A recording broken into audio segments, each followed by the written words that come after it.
Shalom damai sejahtera dan berjumpa lagi dengan saya Romo Bayu OP ya, Ordo Pewarta, dan terima kasih kepada pihak Jejak Kudus Brother Wis yang sudah memberikan kesempatan untuk memberikan sedikit katekese tentang Bunda Maria secara khusus tentang peristiwa gembira pada Rosari.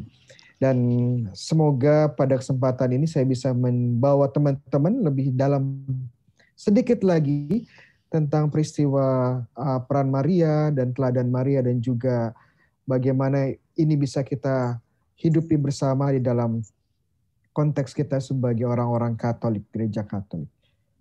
Langsung saja, teman-teman tahu nggak sedikit trivia, kalau Maria dibandingkan dengan tokoh perjanjian baru yang lain, sebenarnya Bunda Maria itu bisa dikatakan sebagai tokoh minor ya, minor karakter ya. Kenapa? Sebagai contoh ya, sebagai contoh ada dua tokoh besar namanya Simon Petrus dan Paulus dari Tarsus. Sebagai perbandingan, nama mereka disebutkan di kitab suci Perjanjian Baru tentunya sekitar Simon Petrus lebih dari 190 kali dan Paulus lebih dari 220 kali. Ya, ini menunjukkan dari seringnya disebut berarti dia sering keluar, sering berperan, dan tentunya menjadi tokoh penting ya, major characters di dalam kitab suci. Dibandingkan dengan Bunda Maria yang hanya sekitar 20 kali namanya disebutkan atau muncul di dalam kitab suci. Dan mayoritas ini di kitab di Injil Lukas, dari perspektif ini kita bisa melihat sebenarnya Bunda Maria adalah minor karakter ya, karakter kecil. Tetapi ada tapinya ya.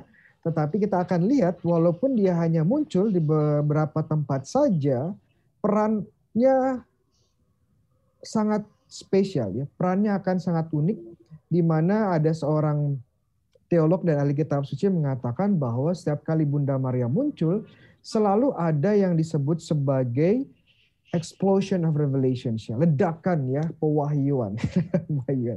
Tetapi kita akan coba dengan waktu yang terbatas membahas sedikit ya, bits and pieces tentang Bunda Maria secara khusus di 5 peristiwa gembira. Kita lihat dulu secara overview, secara umum di Perjanjian Baru berapa kali sih Bunda Maria hadir ya? Di Matius setidaknya 2 kali, di Markus hanya sekali, lalu di Lukas paling banyak ya. Lukas tentunya kita tahu menulis 2 buku, Injil Lukas dan Kisah Para Rasul ya. Kebanyakan muncul di Injil Lukas. Ada sekitar 6 sampai 7 peristiwa. Kemudian Kisah Para Rasul 1 dan Yohanes 2 episode. Jadi kalau di total sekitar 11 sampai 12 episode ya, kita bisa lihat kehadiran Maria. Dibandingkan dengan tokoh-tokoh lain sebagai contoh Petrus lebih banyak ya, ceritanya lebih banyak, Paulus apalagi. Jadi kalau kita hanya bandingkan dengan jumlah episode yang keluar, memang tidak begitu signifikan. Tapi sekali lagi bukan berarti jumlah episode ini akan menjadi penentu signifikansi kepentingnya ya, pentingnya atau the importance yang Bunda Maria berikan kepada sejarah keselamatan ya, perannya penting. Oke. Maria dan peristiwa gembira. Sudah tahu tentunya ya, peristiwa gembira apa saja. Maria menerima kabar gembira, Maria mengunjungi Elizabeth saudarinya, dan Maria ya, kelahiran Tuhan Yesus. Maria dan Yusuf mempersembahkan Yesus di Bait Allah, dan Maria ya, anak-anak Yesus ditemukan di Bait Allah ya, di Bait Allah. Perhatikan, hal yang unik adalah semua peristiwa gembira itu semua berasal dari Injil Lukas. Ya. Oke, menerima kabar gembira dan mengunjungi Elizabeth itu di Lukas 1, kemudian kelahiran dipersembahkan, ditemukan itu di Lukas 2. Jadi bayangkan kalau kita nggak punya Injil Lukas, kita nggak punya peristiwa gembira. Ya. Jadi kita bersyukur kepada Lukas yang menampilkan sosok Maria lebih banyak lagi daripada Injil yang lain ya. Kenapa Lukas menampilkan sosok Bunda Maria lebih banyak lagi? Ingat, Lukas adalah bukan saksi mata. Ya, Lukas bukan 12 rasul, bahkan Lukas adalah seorang bukan Yahudi ya, dari bangsa-bangsa lain, bangsa Yunani. Dan karena dia bukan saksi mata, dia saat menulis Injil dan Kisah Para Rasul membutuhkan saksi mata, ya, butuhkan otoritas untuk sungguh-sungguh menjadikan Injilnya otentik, ya, kebenaran. Dan karena itu dia mengadakan semacam wawancara, ya. Dia mencari narasumber, mencari saksi mata tentang hidup Yesus. Dan menurut tradisi salah satu saksi mata itu adalah Bunda Maria. Sehingga kita bisa mengerti kenapa banyak kisah Bunda Maria muncul di Injil Lukas. Karena memang salah satu sumber utamanya adalah Bunda Maria sendiri, ya. Jadi bayangkan kalau tidak ada Lukas, kita tidak punya peristiwa gembira. Terima kasih Santo Lukas, ya. Oke, kita mulai dengan sebuah pertanyaan sederhana. Siapa sih Maria? Ya, siapa sih Bunda Maria ini? Penjabarannya sangat singkat oleh Injil Lukas di bab 1 ayat 26 dan 27. Tetapi kita bisa unpack, ya, kita bisa explore lebih banyak lagi dari kata-kata yang sedikit ini. Pertama, dia dari Nazaret, ya, sebuah kota kecil di Galilea. Sebenarnya itu juga bukan kota, ya. Kalau teman-teman sekarang ke Nazaret, memang itu kota besar, ya, ziarah ke Palestina, ke Israel. Tapi kalau teman-teman kembali ke zamannya Tuhan Yesus, zamannya Bunda Maria, Nazaret itu adalah kota bahkan desa yang sangat kecil.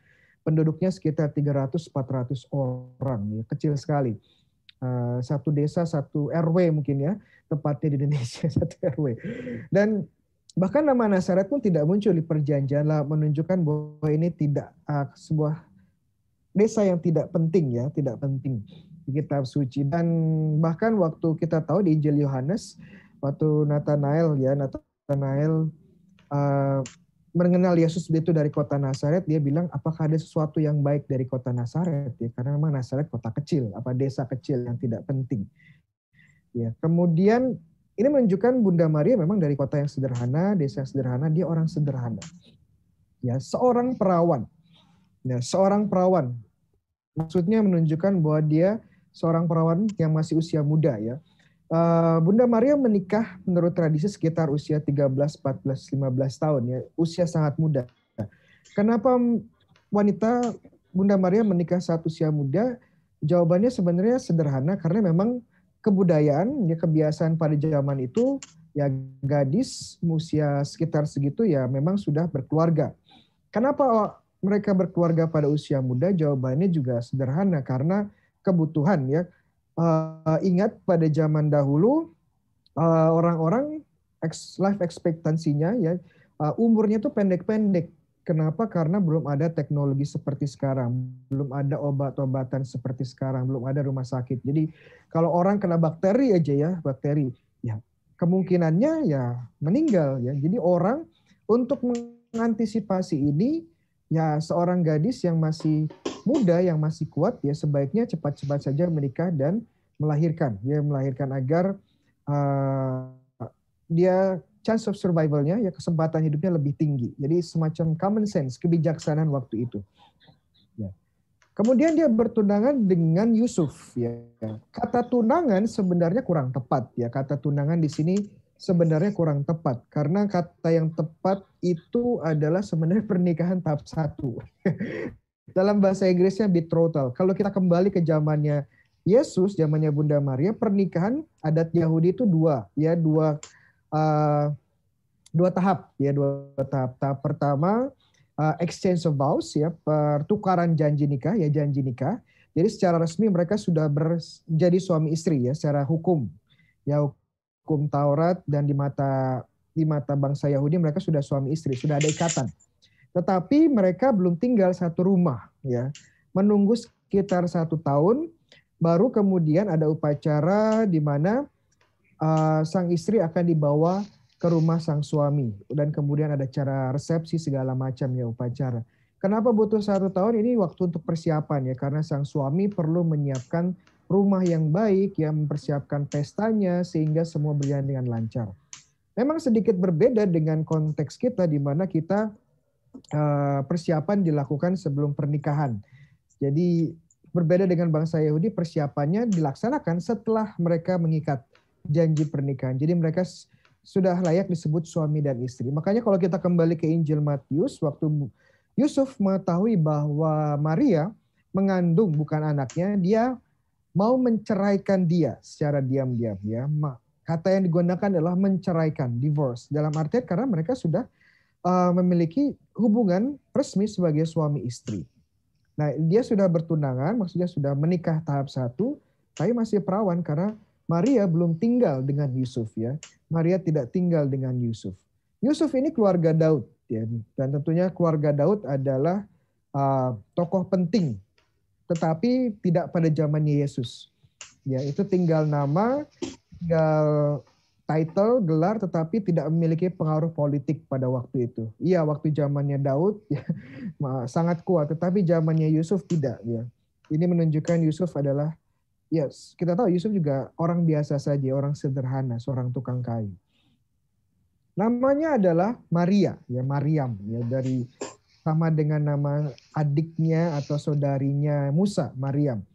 Kata Maria ada beberapa interpretasi, tapi salah satu interpretasi yang ya diterima kebanyakan ahli adalah kata Maria berarti the exalted one, seorang yang ditinggikan ya, seorang yang ditinggikan, itu arti kata Maria. Saudari